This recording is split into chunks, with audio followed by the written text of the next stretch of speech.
You know by now, it's not just your imagination. Your money is not going as far as it used to. It's due to that word being thrown around a lot these days, inflation. It's the rate of increase in prices over a given period of time. Normally, it's gradual, but for the first time since the 70s, we're experiencing record high inflation growth. Think about the average cost for a movie ticket. In the 80s, it was about $2.89. By 2019, that had risen to $9.16. And don't get me started on a gallon of milk and a first-class postage stamp.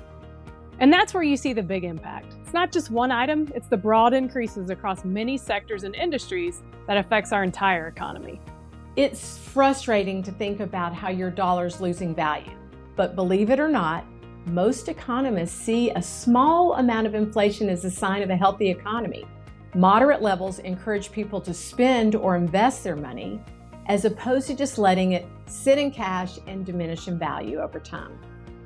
It becomes destructive when it is allowed to get out of hand and rise quickly.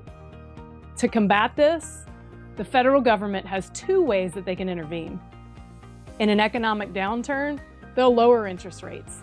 That reduces the cost for businesses and consumers, spurring them to borrow money and stimulating the economy.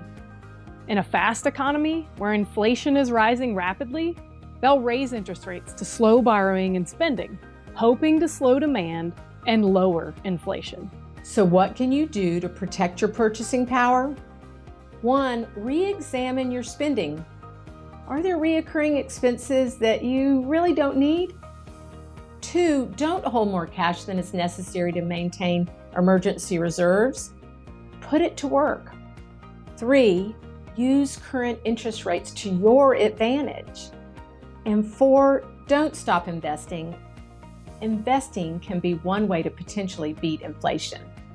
And keep in mind, investing is not a get-rich-quick scheme. It's a long game. Some years are harder than others, but over the life of all markets, they have grown over time at a pace greater than inflation, helping ensure that you don't lose purchasing power as time goes on.